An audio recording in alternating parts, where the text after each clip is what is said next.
कौन है? राम कवन प्रभु पूछेहु तोहि, कहु बुझाई कृपा निधि मोहि।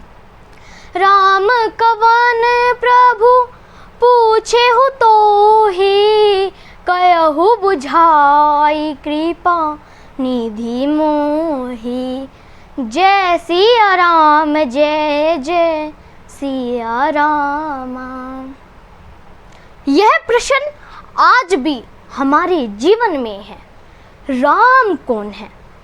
कई लोग कहते हैं कि राम एक ऐतिहासिक पुरुष है, एक ऐतिहासिक राजा है, लेकिन हमारा ऐसा मानना है कि भगवान श्री राम केवल एक ऐतिहासिक पुरुष नहीं थे, एक ऐतिहासिक राजा नहीं थे। आप सभी ने कहीं ऐसा पढ़ा अथवा सुना है कि राम जी एक राजा थे, अयोध्या के राजा थे, महाराज दशरथ के पुत्र राम एक राजकुमार थे?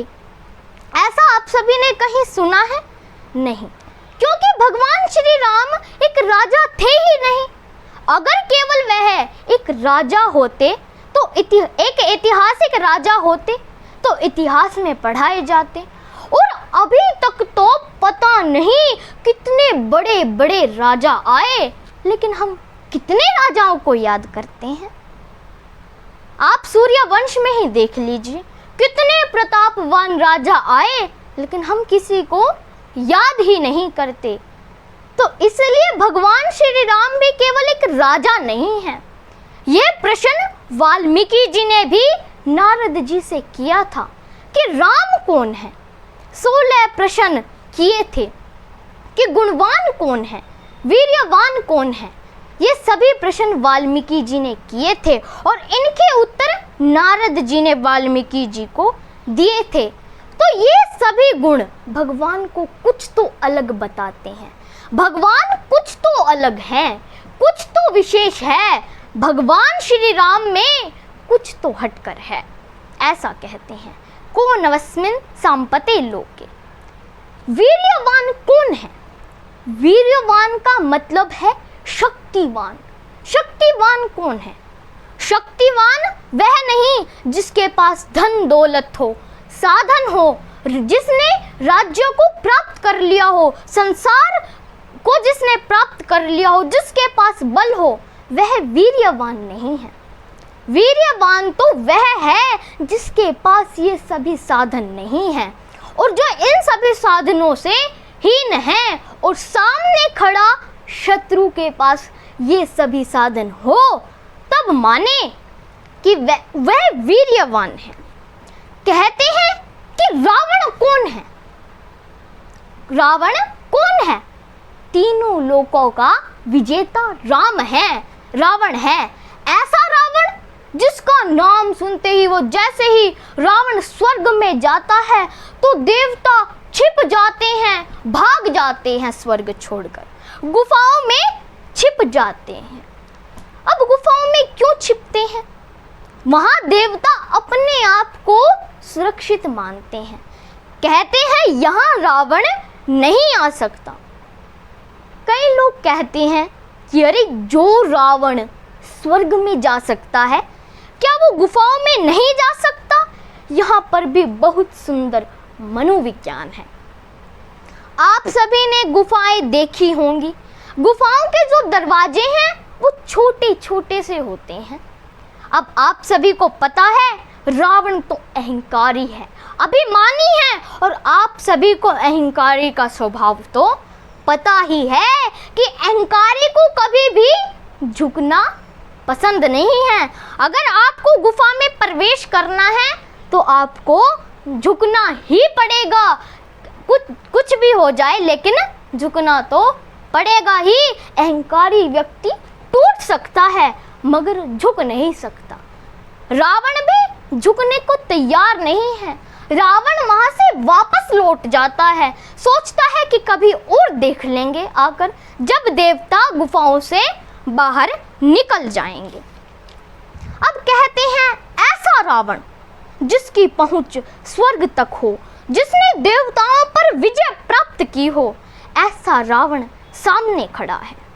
लंका के रणांगन में एक क्षण के लिए चिंतन करो, कैसा कैसा प्रभावशाली है, कैसा शक्तिशाली है, कैसा बलवान है, जिसने अपने तपस्या के बल से भगवान शंकर से, भगवान शिव से अस्त्र शस्त्र ले लिए हों।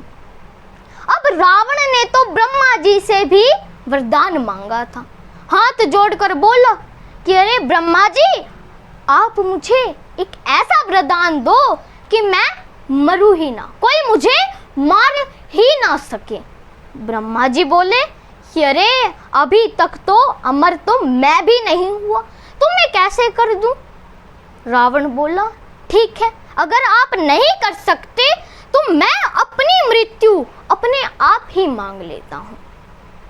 बोले ठीक है। ब्रह्मा जी ने कहा ठीक है, मांग लो।